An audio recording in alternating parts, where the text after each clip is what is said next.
All right, it's 7 o'clock. We'll call the meeting order. We'll start with pledge. I pledge allegiance to the flag of the United States of America and to the republic for which it stands, one nation, under God, indivisible, with liberty and justice for all. Heavenly Father, we come this evening to just thank you once again for this another time to meet and conduct the business that is set before us. Father, I noticed there's a sign promoting students, and I pray that this body will promote our students for success. You have chosen each one that is here to do just that. And we are asking you tonight, Lord, to empower them, to give them the wisdom, the knowledge, and understanding, so that they can promote success for our students and help the parents as well. We ask you, God, to bless us in our effort, and we shall give you the glory, the honor, and the praise that is due your name. We ask all of these blessings in Jesus' name, now and forever. Amen.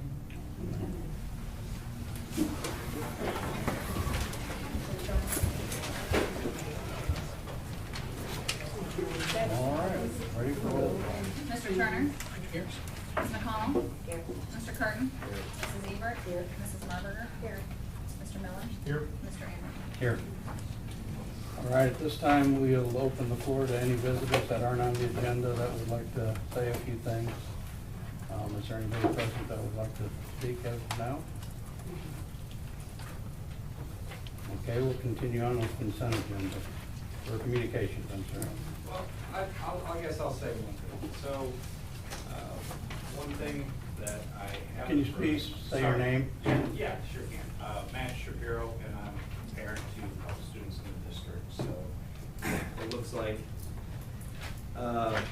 potential closure of Stonington, which is where my kids go to, is on the docket, right? So, I think, as we look at that, one thing I'd like to understand more, and maybe I just need to get more injected into it, is what the strategic roadmap looks like for this cost-cutting measure, and understand what your plans are to do, to improve, the facilities in general going forward.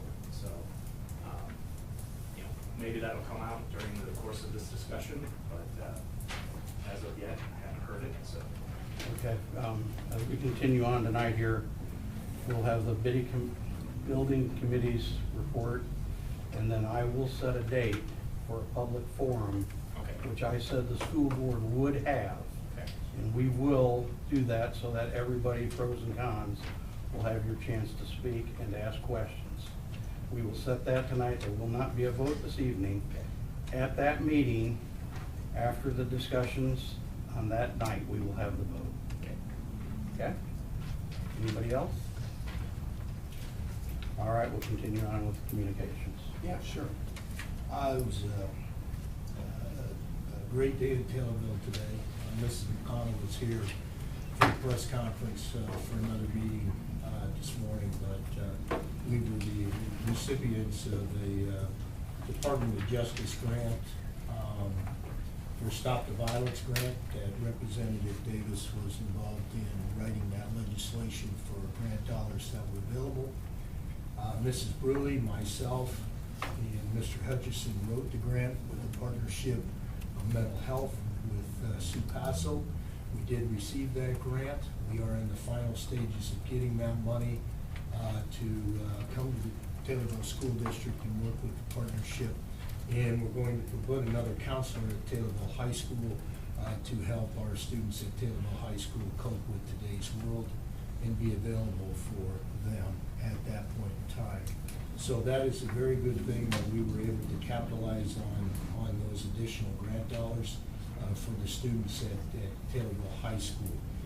So that is a very good piece of information that we did receive in terms of that situation. So once we get the final paperwork back from the Department of Justice, then we would start to implement that program effective as soon as Christian County Mental Health hires another counselor that will be available at Taylorville High School. Do you want to add anything, Mr. Hutchison?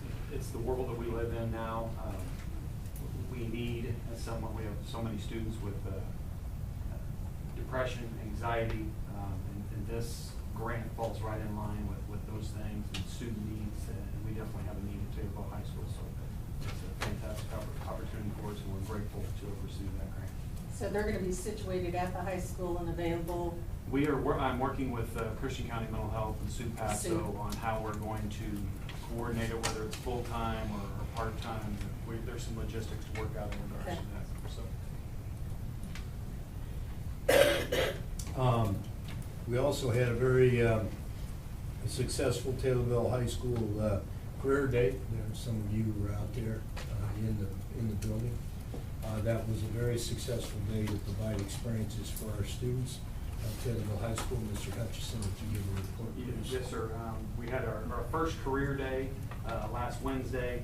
We opened up with a keynote speaker, Patrick Wampler, who owns the local Jimmy John's and 4 other locations. Very successful young businessman came in and spoke to our student body about the business world and what it takes to get into it.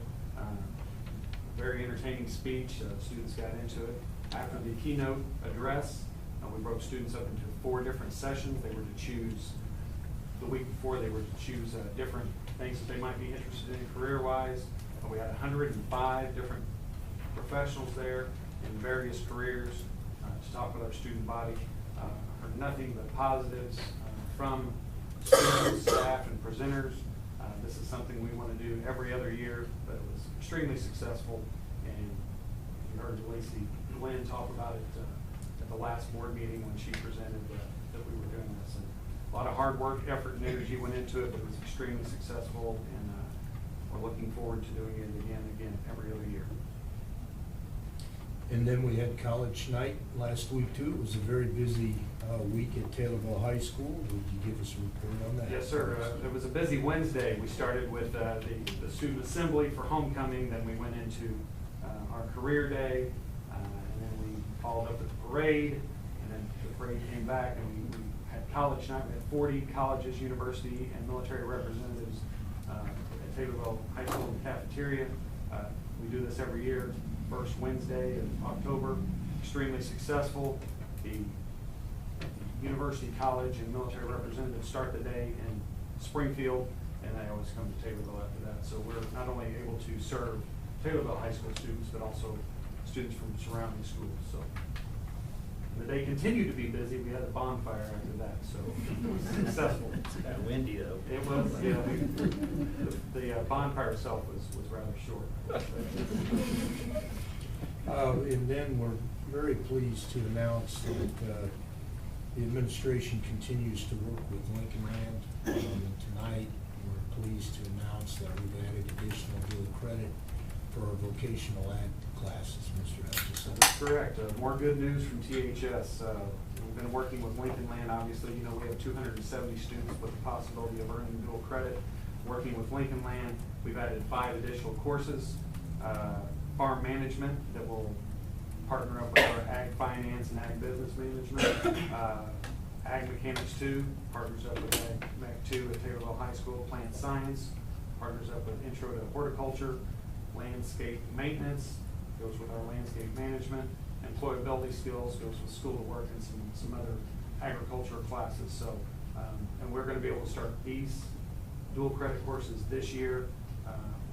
Some of them, if they're full year courses, will be starting the second semester, but if they're a full year course, they'll get dual credit for all year. Some of them are just semester courses. But all in all, more great opportunities for Taylorville High School students, so we're very excited about that.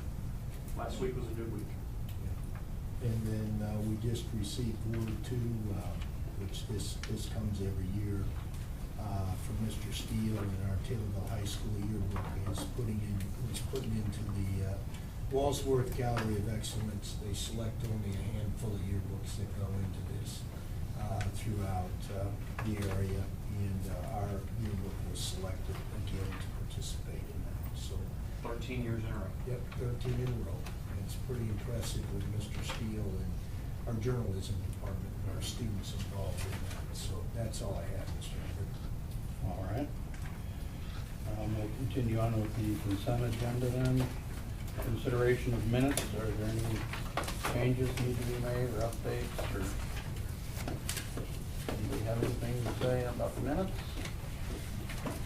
All right, we'll continue on to claims. It's basically like Sandra said, Todd, nothing out of the ordinary. Anybody have any questions on claims? Okay, we'll continue on to treasurer's report. Yeah. We have received partial of the second distribution, and to date, we've received a little $10,676,768, or 85% of our local revenue. That's pretty much on course where it is typically at this point in time of the year for that. We have some balance, but that comes in periodically throughout the remainder of the year. So our local contributions have been pretty much right on target. The tax levy, Colleen and I are in the process of putting the 18 levy together. I was visiting with the assessor today to get the necessary information to put that levy together. And we're blessed to have the people that we have, that being Chad Cody, that being Mike Janazian and Betty Asmussen, three great people that have really provided a good deal of service to the school district in terms of getting our information. We will be putting that levy together, and we'll talk about that. That we'll have a curriculum committee meeting and a finance committee meeting so that you can see the district school report card designation and then the levy in terms of setting next year's levy. CPI is at 2.1%, so that's what the levy will be built off, because that's what we get in terms of setting the levy. We're not anticipating the truth in taxation this year because we're not going to exceed 5%. Preliminary, it doesn't look that way, unless new property comes in a little bit higher than what it has been projected at. So we will be putting that together. We have also received word from the State Board of Education. Senator Menard was instrumental in getting us a calculator on the evidence-based formula that we'll be able to predict tier funding next year. We had asked Senator Menard to work on that so that we can take our information. In the past, we've been able to predict general state aid based off spreadsheets and formulas, but that was based off the old formula. So we asked him to work with the State Board of Education on coming up with a calculator. But it all hinges on what the state puts into the formula, right? So, and this year we have $300 additional million into the formula. So that's assuming $300 million would be put into it, okay? That's not a guarantee, as we all know from the state. But that will give us a pretty good indicator as we begin next year's budgeting process with our local tax resources as well as the state resources as well, based on existing enrollments, right? We took the enrollment in September, and we'll take the enrollment again in March, and those will be the final go numbers in terms of that, in terms of putting next year's budget together. So all in all, we're in a positive cash flow, and things are progressing as they should. And then we'll wait and see what happens after the elections in November. And then we'll have the November veto session. And then anything that takes place will be in the lame duck session prior to new legislators being introduced in January in terms of that. So we can have a whole different set of players. We don't know until actually we see the November elections in terms of that. So that's all I have, Mr. Mayor. Okay, I need the recommendation to accept the consent agenda. Mrs. McConnell, second. Ms. Marburger? Roll call. Mr. Curtin? Yes. Mrs. Ebert? Yes. Mrs. Marberger? Yes. Ms. McConnell? Yes. Mr. Milling? Yes. Mr. Turner? Yes. Mr. Hendrick? Yes. Okay, we have no old business to go into, so we'll start with new business, and we'll have the school district audit presented first. I see a lot of familiar faces, but for those of you who don't know me, my name is Adam Mathias, and I own a CPA firm here in town, LMHN, and we're the district independent auditors, and we were here over the summer forming the June 30th audit, and I'm here tonight to go over those results with you. Each of you should have a copy of the audit report in front of you, which I'll be referring to on and off throughout the presentation. And then I'll also be, in a little bit, referring to some financial figures and charts that we'll display up on the screen. But before we get to that, I'd like to start off by just walking you through a couple of the reports that we issued on our letterhead. So if you'll flip into the bound report, just a couple of pages in after the table of contents, you'll see on our letterhead a report that's titled Independent Auditor's Report. It's actually page 1 of the report that you're going to be looking at.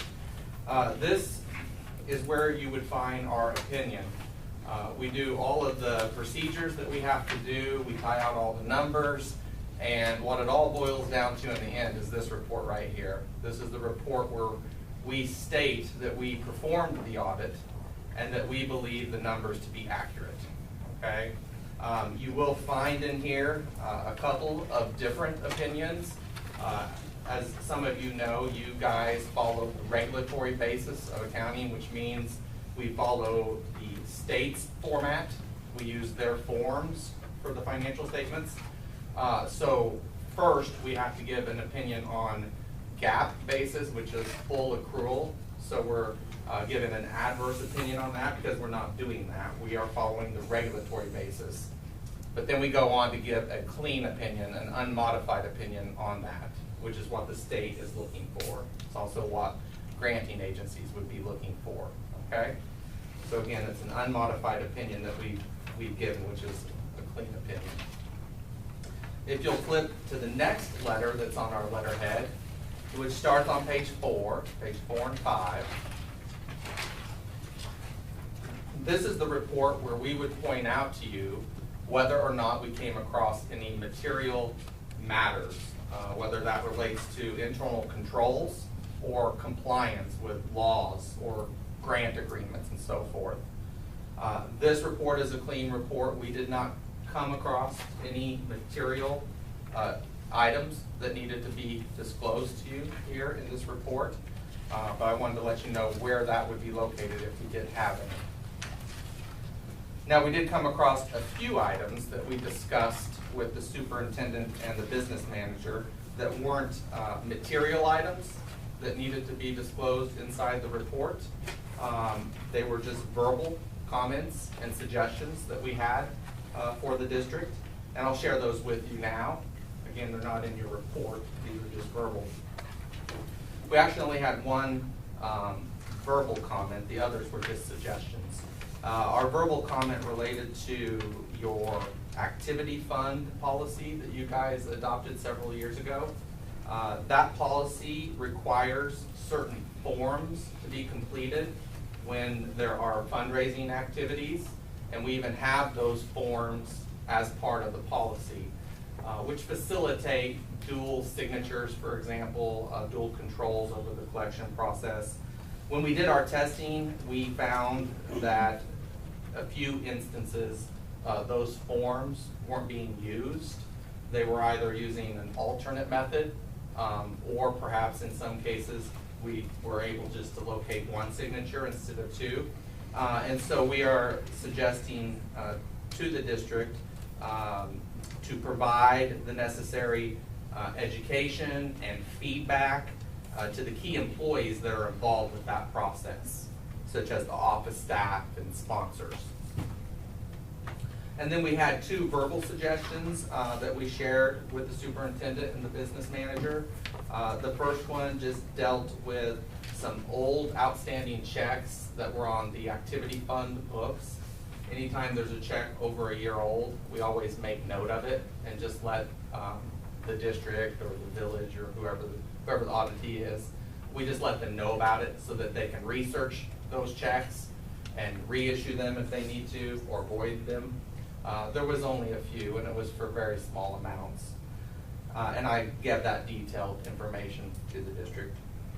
The other suggestion that we have for the district is to keep track of donated fixed assets. We've been doing that. We've been trying to do that. It's kind of difficult to do sometimes because we receive equipment from various organizations who raise money that are not part of the district.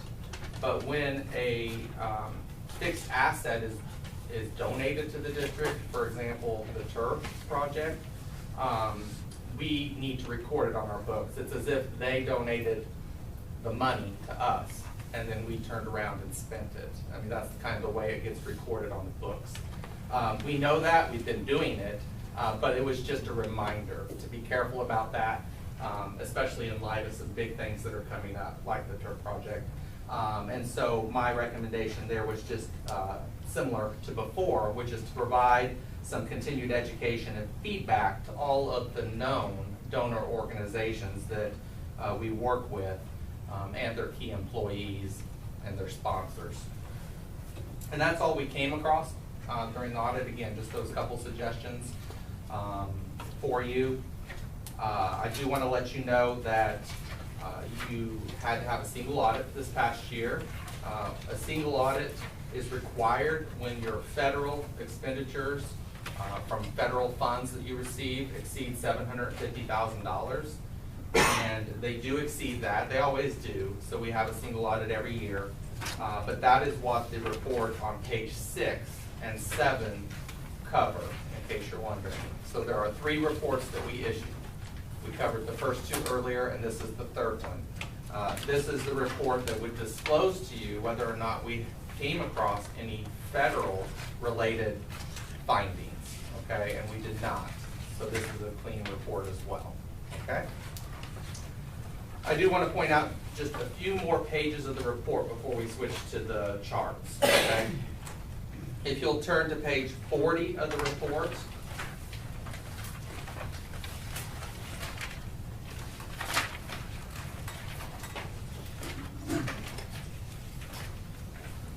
On page 40 of the report at the bottom is where your long-term debt is discussed.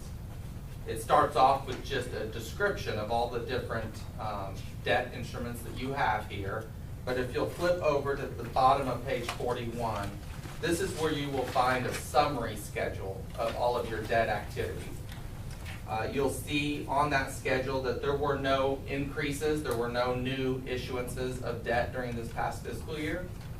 And you can see from this schedule as well that we paid almost $1.5 million on our existing debts, including the payoff of the ISBE ST RLP loan money. So at the end of the year, you had $16,420,000 of outstanding bonds on the books.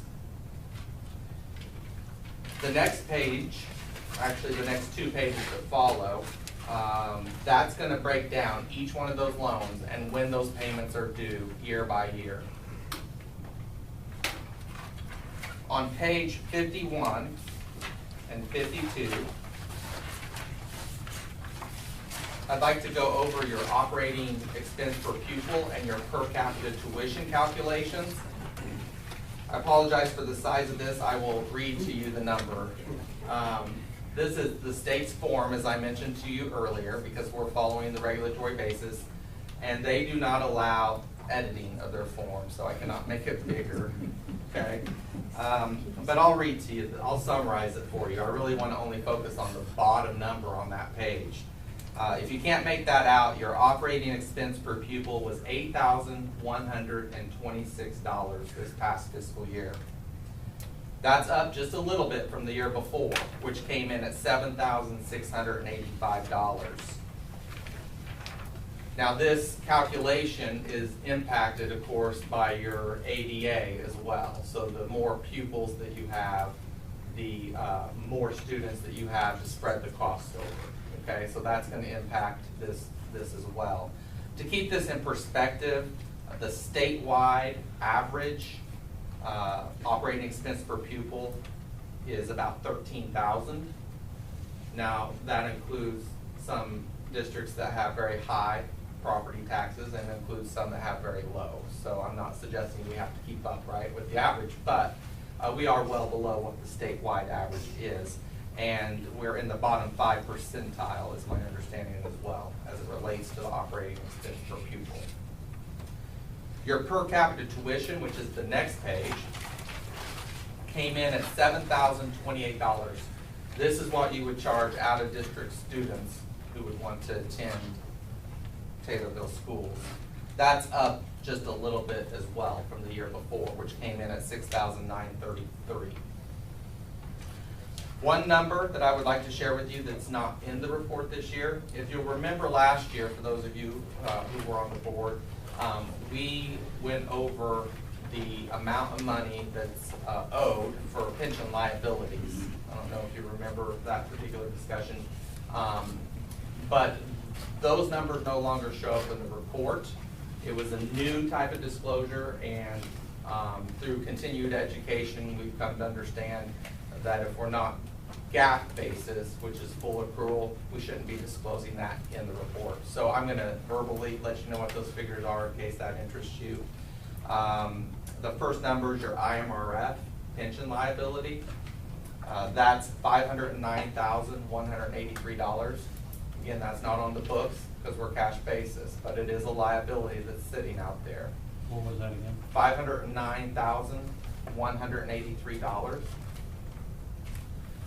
And then the TRS pension liability is $3,080,549.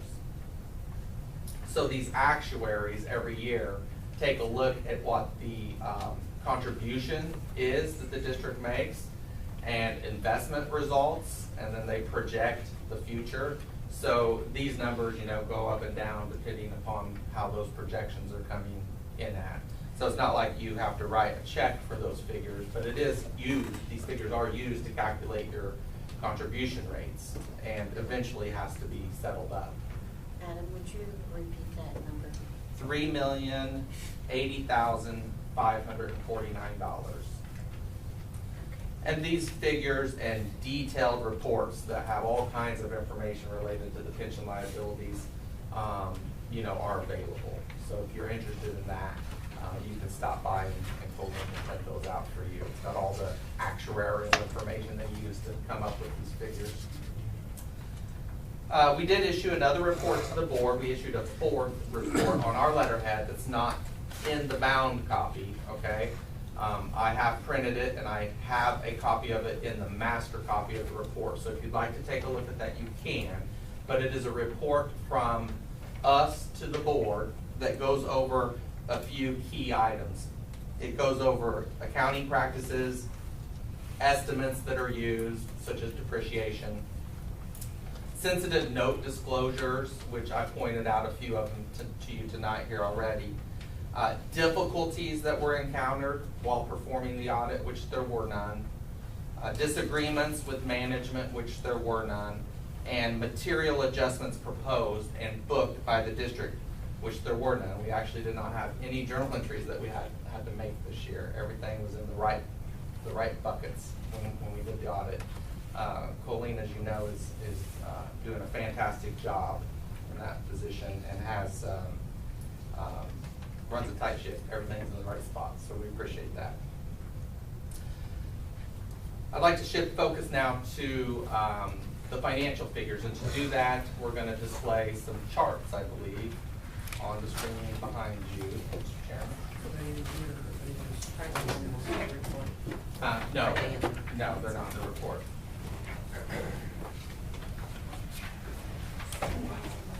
These numbers, while they're not in the report, these charts are not in the report. The numbers are, okay? The reason why I am displaying the information to you in the format that I'm going to show it to you in is because I can show you a history of the last several years, whereas the audit report itself has 1 year's worth of information. And so I think these charts are a better tool for you to understand where you've been and perhaps provide you with a little bit of light as to where you're headed, okay? So the first chart that we're going to discuss here is your cash and investments.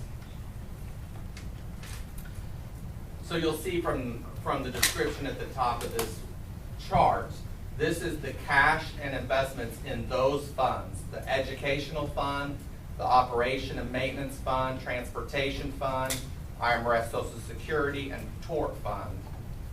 Just those funds. We will discuss the cash balances for the other funds in a little bit. We'll discuss those separately.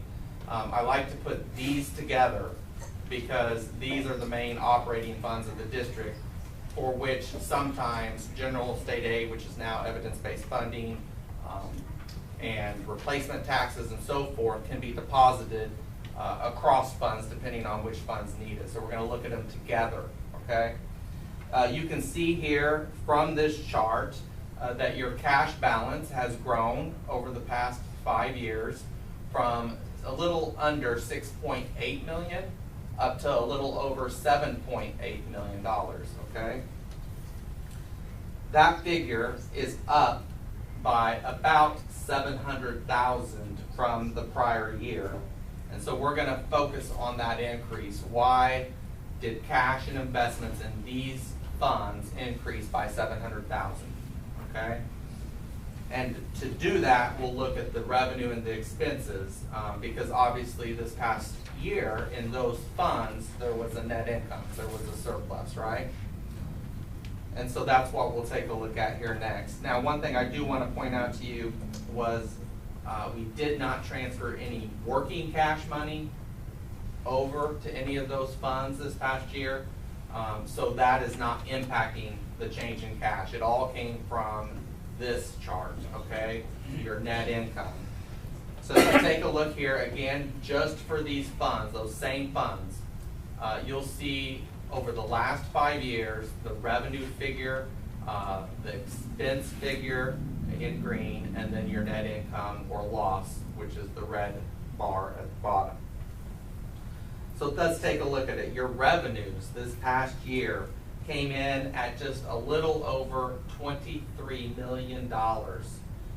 That's up by about $2.3 million from the prior year, okay? So I'd like to focus on that increase to let you know why it was up $2.3 million. What I did was I took a look at just the large variances, okay? And I'm going to share those with you right now.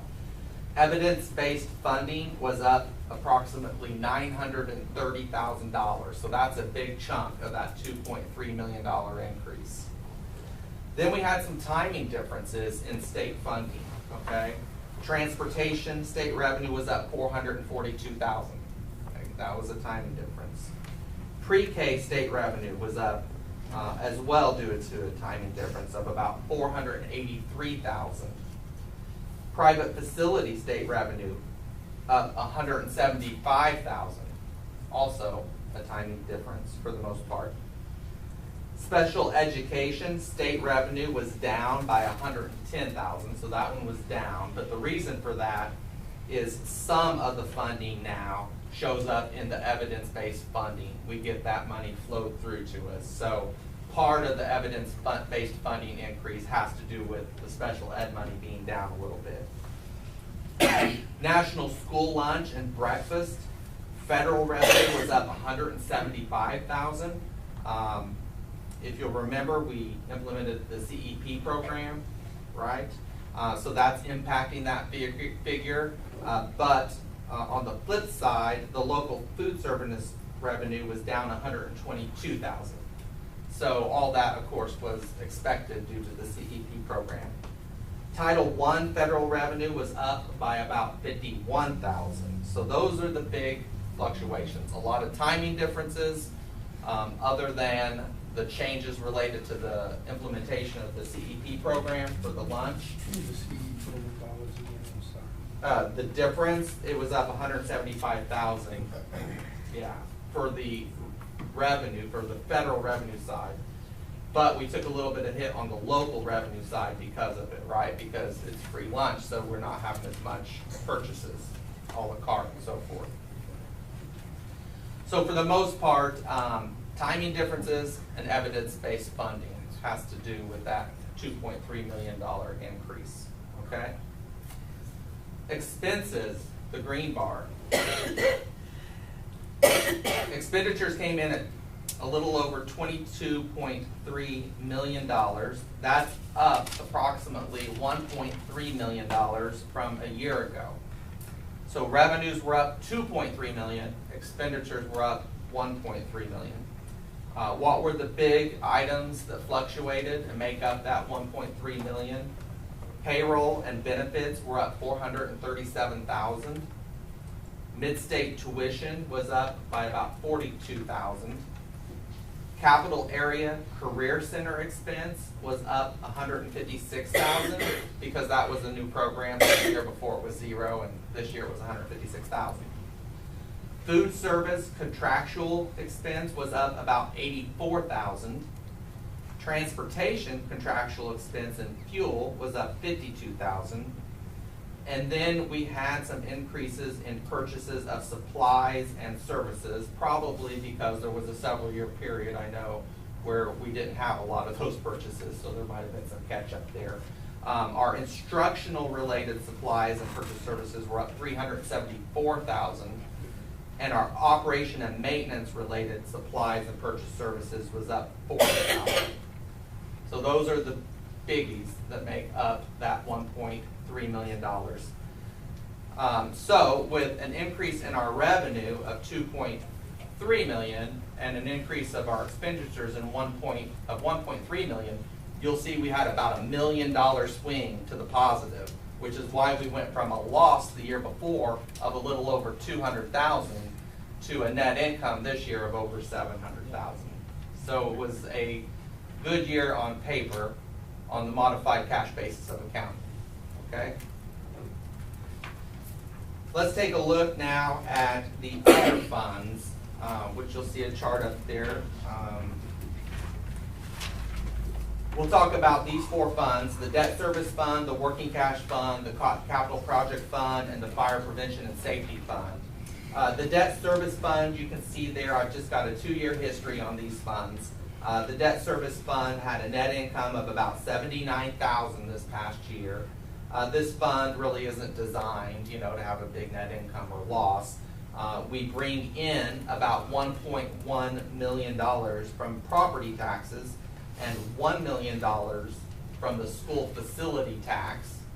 And those monies then are in turn spent on your bond repayments, which you have a schedule on that I pointed out to you earlier of all your debts and those repayments and when those are due, okay? The working cash fund, that brings in about $125,000 a year in property tax money and interest. And you can see from the past 2 years that we've not spent that money. It's just building up in that fund. We're up to $744,000 now in the working cash fund. And again, all of these cash balances on this sheet are not part of the almost $8 million we talked about earlier. These are in addition to that, okay? Capital projects fund, that fund generates just a couple $100 a year right now in interest. This money in this fund is used to improve the facility. It's used on capital facility improvements.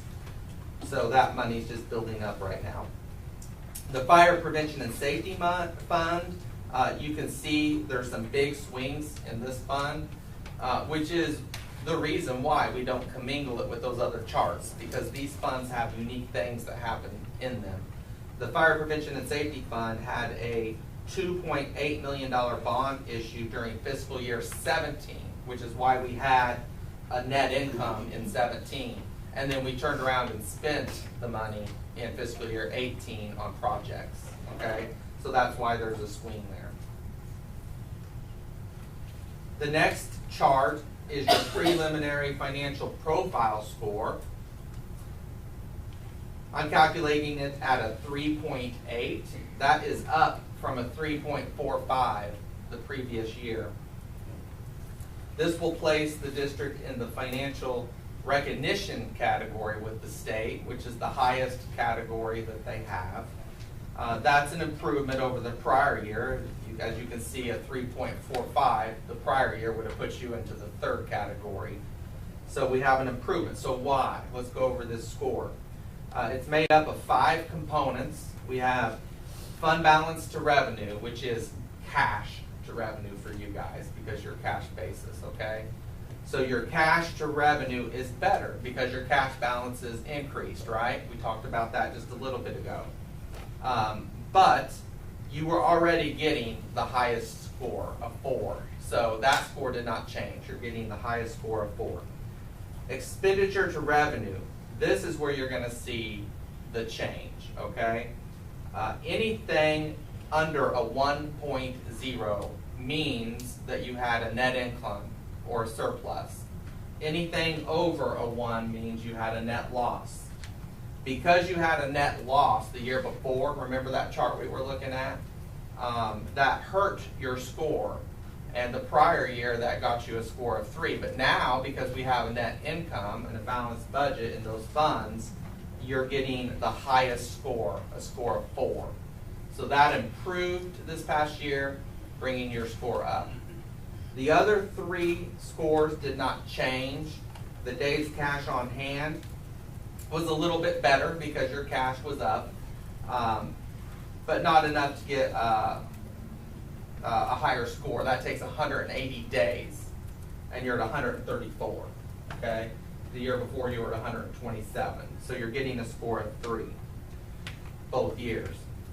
You have no short-term debt, so you're going to get the highest rating there. And long-term debt, your ratio's a little bit better because you made payments on your debt, but your score did not change. It's still a 3. It'll take some time for that to change, okay? What does it have to be at for?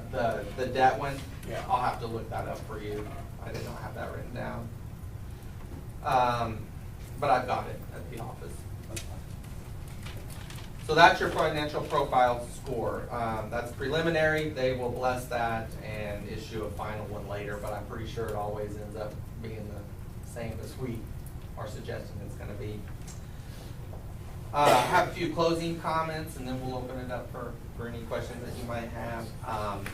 I realize that $8 million that we have in cash at the end of the year in those operating funds sounds like a lot of cash reserves, and it is a good, healthy cash balance, that's for sure. But as I mentioned earlier, due to your size, the size of entity that you are, that equates to 134 days of cash on hand. Now, as a reminder, at the end of fiscal year 2006, which was just a little over a decade ago, your cash reserve balance was just over $400,000, which equated to 4 days cash on hand. So it can change very quickly, as we know. Also, as I pointed out earlier, to get the highest rating with the state, their recommendation is 180 days cash on hand. You've made difficult decisions in the past, I know that. You've done that to become more financially stable, and you've done that, and you're becoming more financially stable as each year passes. I encourage you to continue watching your expenditures closely as your revenue figure starts to grow now with some of the new revenue sources that you have. You need to continue your efforts to maintain a balanced budget each year, because as I mentioned earlier, that's one of the biggest scores in your profile score. If you have a net loss, it's going to hurt your score. So if you maintain a balanced budget, have a net income, even if it's a small net income, and build your cash reserves, that's going to have a positive impact on the financial health of the district and on your profile score that we just mentioned earlier. I'd like to thank, of course, all the administration, when we're here doing the audit, we bring a team of 4 people and we're here for several weeks. And we camp out here and take over. And everybody's doing a great job. We appreciated the time and attention that they gave to us when we were here doing the audit, that's for sure. Colleen, as I mentioned earlier, is doing a fantastic job in that position. Everything is where it should be, and the policies and procedures, that we have in place, those are being monitored, those are being followed up on, and that should bring you a level of confidence, between Dr. Personnel and Colleen and the rest of the staff. They're just doing a great job. And we appreciate that. Tammy, Julie, Alice as well. They were all fantastic while we were up here. With that said, I'll open it up to any questions that you might have. How, the operating days of cash, the big impact on our financial status. How does that affect us when we go to the bond market?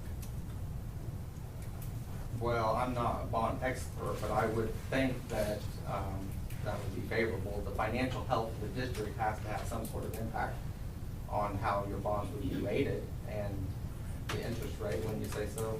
These guys know a lot more about the bonds than. Yeah, we have, Mr. Turner, we have a conference call with the clearinghouse that deals with that.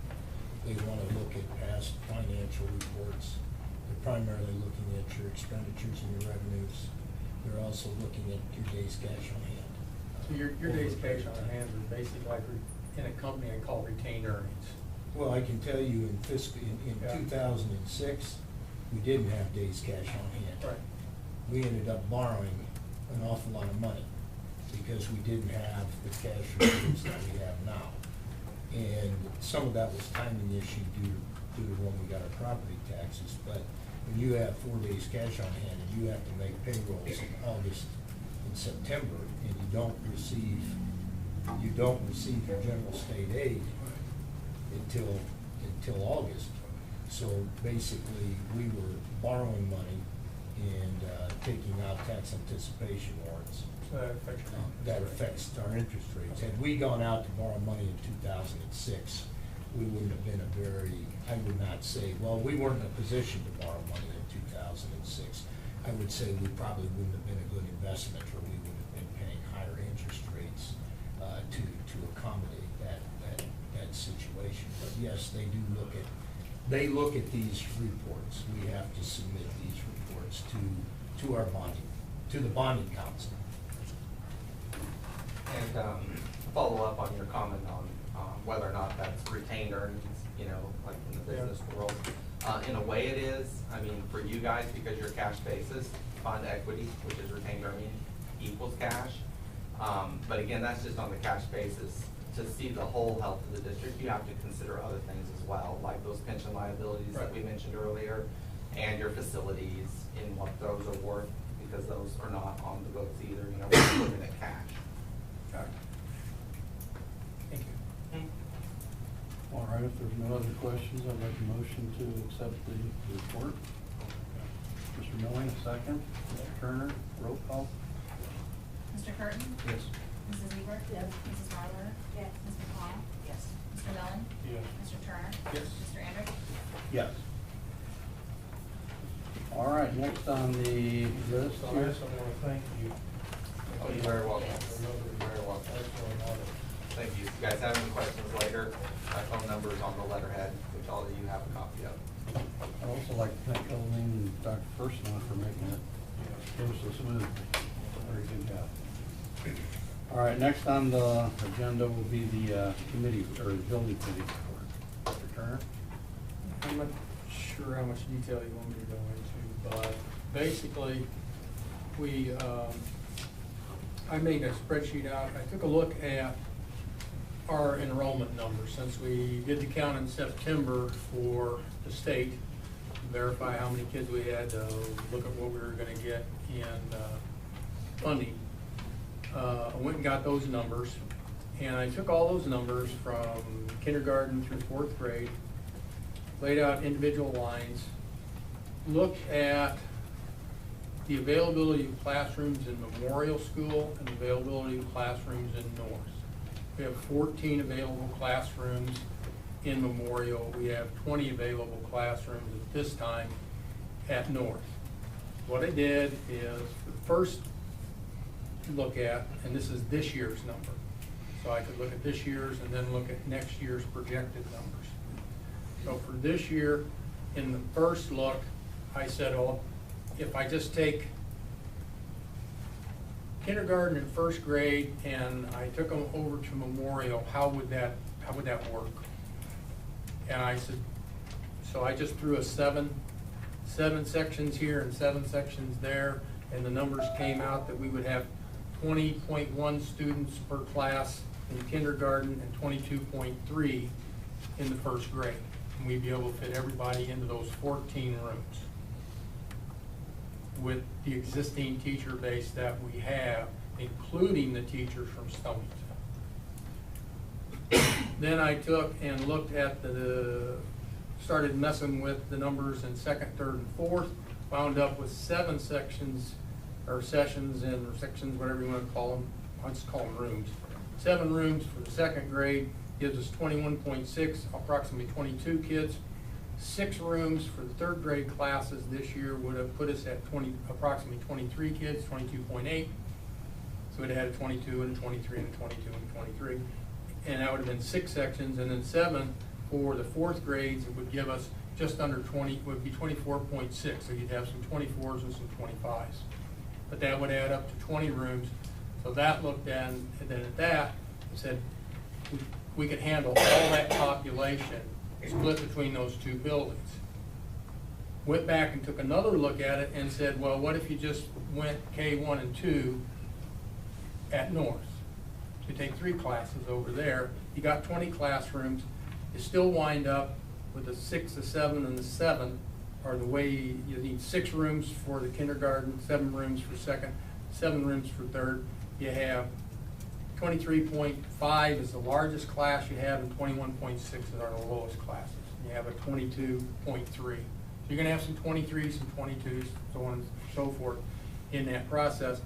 Then I'll look at taking 3 and 4, which is at Memorial now. So if we put everybody in there, what would we have? Well, we'd need 6 third grade classes and 8 fourth grade. And that would give us 22.8 kids in the third grade per class, and it would give us 21.5, so you're going to have 21, 22, 21, 22, in 8 classrooms. That's looking at this year's students. So it would be feasible that you could use those 2 rooms this year. It's just a check to see how we were doing with our forecasting. So then I took all the kindergarten through third grade kids and I promoted them to be in the first through the fourth grade. Went over and looked at the pre-K numbers that we now have, the actuals. I started out with 130 as a guesstimate, but we actually only have 121, which is 20 students less in kindergarten next year than we have this year. Went back to the same sessions. Got 14 classes if I put K1, K2.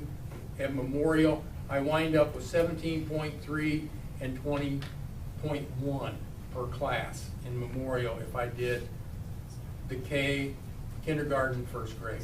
The class size is reduced, still the same number of rooms, 14 rooms. Looking at 20 rooms at North, we wind up with 7, 7, and 6, going 2, 3, and 4. We wind up with 22.3, 21.6, 22.8, so well below that 25 barrier that we try to keep away from.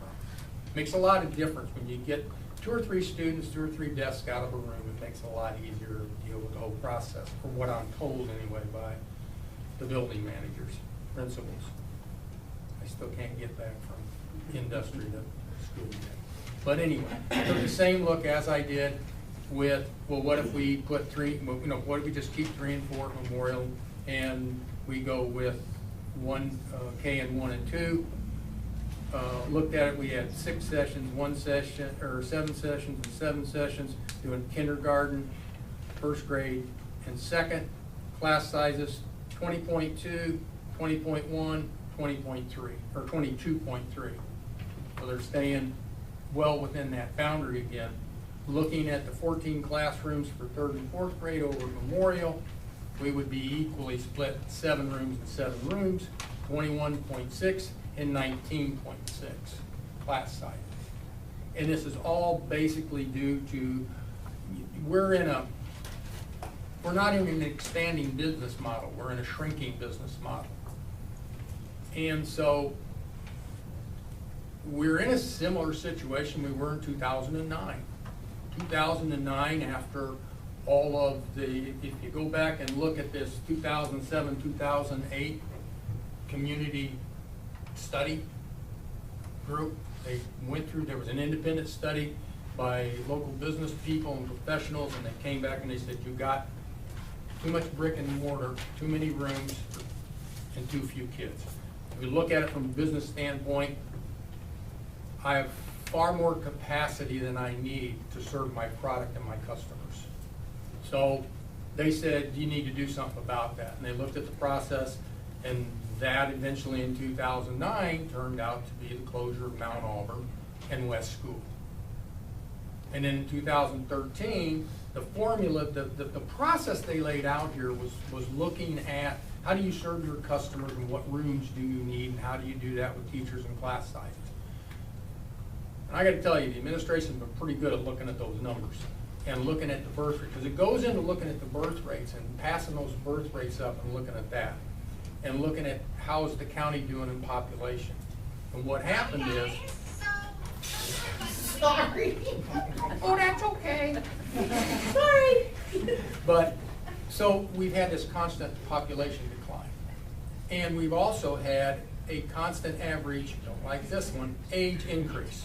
In 2015 to 2016, our average age in the county is 42.5 years. And not a lot of mamas and papas in that age bracket normally, unless they got a lot of money and they're done with their career and they decide to have babies. Just the way it is. But that's not unusual in rural America. It's actually, Sangamon County's down in population, up in average age. Macon County is down in population and up in average age, just like we are. Because that is what rural America is at right now. All of rural America is faced with that. That's why you got hospital closings. We're very lucky to have the hospitals and stuff we have. That's just another topic. But anyway, this progression has gone down, and we've gotten to that point again where we're right back where we were at in 2009 and 2013. We have more classrooms than we have population. And one of the things that happens in business models that I've dealt with in the past, you have a series of assets, and we have a series of assets. Right now, we have 3 elementary assets. But the question you have to ask yourself when you're looking at your business plan is the same question that the coal companies had to ask themselves, Peabody number 10. At what point is my asset a liability? Your assets become a liability when you have more assets than you need to serve your customers, and that's when you have to go in and look at the condition of each of those assets and then start to look at the liabilities of those assets. And that's where we get into the investment liabilities. So that's why it felt it necessary to point this out again. Now this is basically, all this spreadsheet is the vetting of the information that we've been given back last December and last January. And all I did was independently go in and look at the numbers and do the vetting myself. I came up with the same conclusions, and that's the presentation I made to the committee.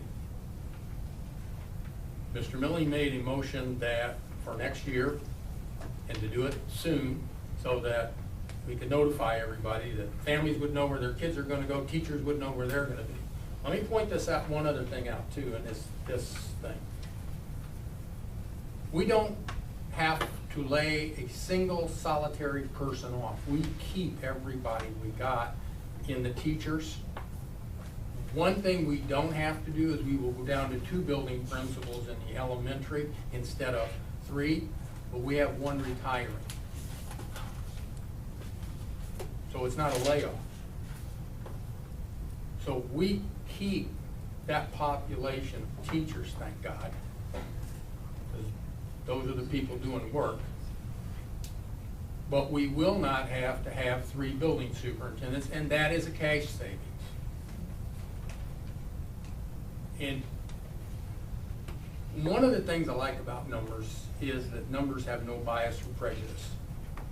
They just tell you the facts. I don't always like the way the numbers come out, the facts they give me. But I do like them because they're not prejudiced. They have no bias. They're just the numbers. And if you look at these numbers and you look at the savings, that savings can go to the cash balance. That savings can then go out to programs.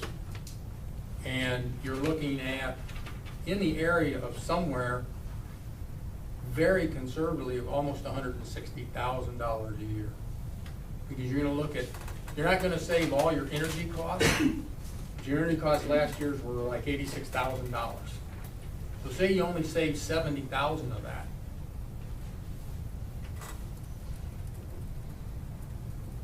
You have an $83,000 salary that you're gonna save, but everybody in this room knows if I pay you $87,000, that's not what it costs me to keep you employed. Because I'm paying in retirement. I'm paying for medical benefits. So for every dollar that I pay you in salary, I'm spending to keep you on the payroll probably $1.20. It's 20% rider there, at least a minimum 20% rider. So now you're talking 90 grand. 90, 70, 150, $60,000 a day cash, just 2.5, almost 3 days operating cash. So that's pretty much my presentation. The committee did make, and I know we're not gonna do it, but the committee did make the recommendation, and we voted on it. It was 2-1. To make the recommendation that we close the Stonington facility and bring all the kids K through 4 and house them in Memorial and North, depending on how the administration looks at the best use of those facilities, in concurrence of the board. So I will make that motion from the committee. We're not gonna. Well, we can entertain vote. that. Table. We're not We gonna can vote to entertain that table it. motion. Yeah, we're not gonna take that motion tonight. All right. We all understand everything you've done, and this will be for the public to see too. But at the very beginning of this, I said that the public would be able to voice their opinions pro and con, and we are gonna allow that to happen. So Do you have a therefore, date, Jim? I would like to tentatively set it for Monday, October 29th at 7 p.m. at the high school cafeteria. And I do that at Stonington instead? Okay. Do that at Stonington instead. But what we need is, we need every committee person, every board member to be able to make it. So is this gonna be a 7 p.m. at 6:30, Stonington. 7 p.m.? Stonington? Monday, the 29th. Everybody a chance to look at their books. What I need the public to know is, I would like everybody to have their questions ready on hand. Pros or cons, it doesn't matter. But the thing that I need also the people to think about is, if you're in favor of keeping it open, how do we get the money to keep it open? We need to know where you're gonna come up with the $9 to $10 million, because we can't get it. So if you're in So favor we've of gone it. from 4.1 that was originally projected to 15 that night with Steve Walters, now we're to 9. After we went through with the engineers and everybody, they said 9 to 10 million. I'm gonna say 9 million. So that's what you're gonna set it at, okay? Well, I got the number. But we're bonded out. We have no ability to raise money, so this puts us in the poor choice. I want everybody to speak their piece, but also want them to tell us how we're gonna get the money. Any ideas is greatly appreciated. We will go through it, everybody will have a chance to speak. I'm not gonna let people come up 3 and 4 times. You can have your chance to speak. I'd like to have your questions ready.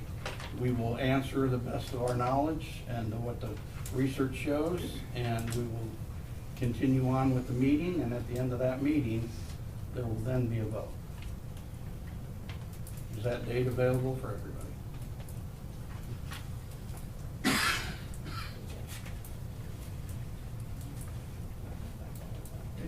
You don't know that far out?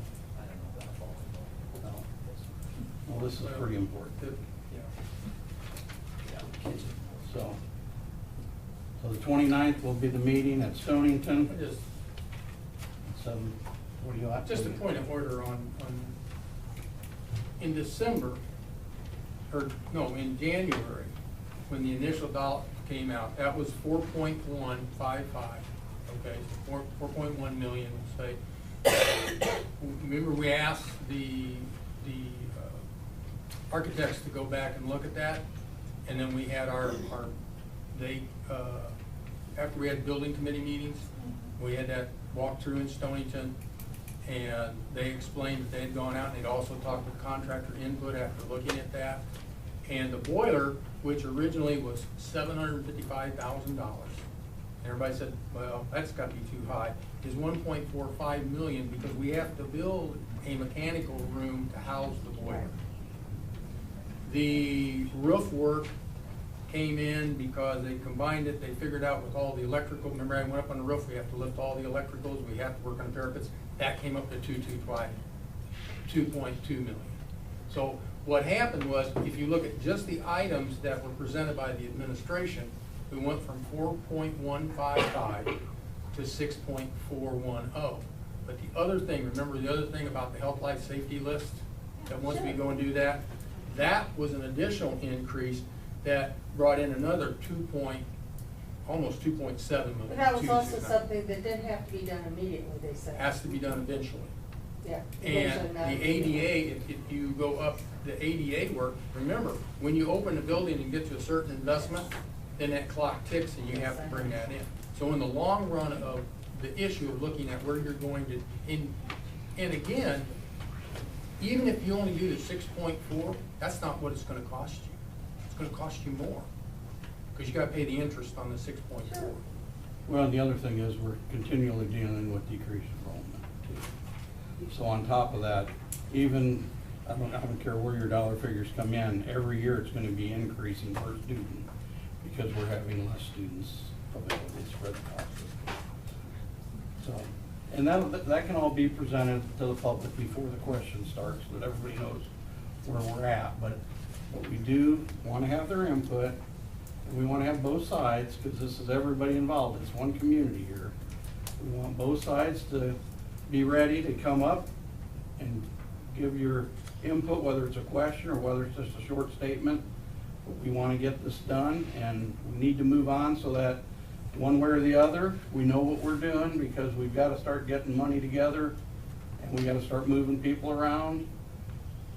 Either way, we got to move people in or out or whatever. So we just need to do this. We said we would have the public forum, and we're going to have it. And after that, we will move forward. Is that okay with everybody? All right, we'll continue on then. Thank you, building committee, and we will, at that meeting, we will reiterate that it was voice 2-1 to go on.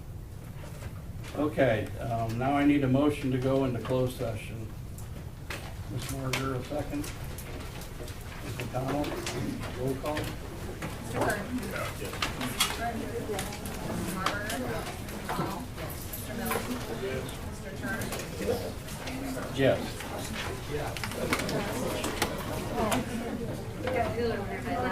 Yeah, Bobby's left and it cooled down, yeah.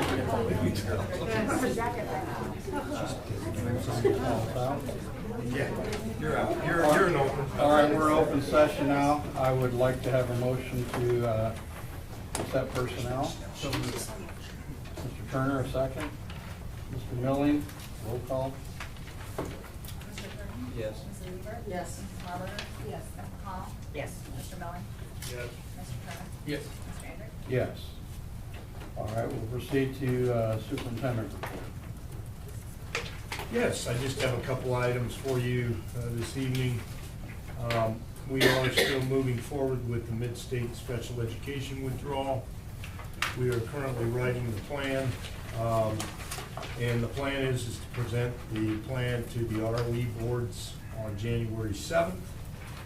If the ROE boards approve, then the districts will move to present to the ISB in April for their thoughts and their blessing on that. But we're working towards January 7th with the ROE boards. Do you typically hear pretty quick when you present to the ISB?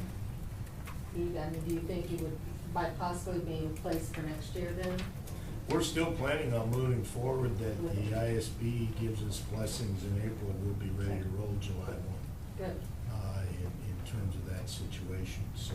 Hopefully it'll be sooner than that. If it all works together.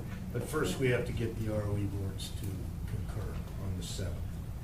We have Taylorville Fall Choral Concert next Tuesday at 7 p.m. First quarter ends October 12th. That's crazy. That's this Friday.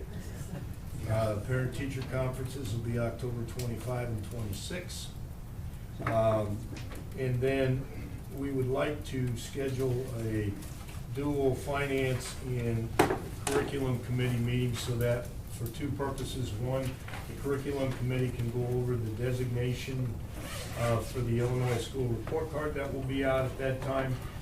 And then the finance committee, we would like to be able to review the FY18 levy that we will have for board consideration in December. So in the first week of November, or what is that, Jim? You have November 5th, starts Monday. Yeah, the week of the 5th. Monday the 5th. So we'll have what committees? Finance and curriculum. At 7. Yep. Started, Yep. Here? Yep.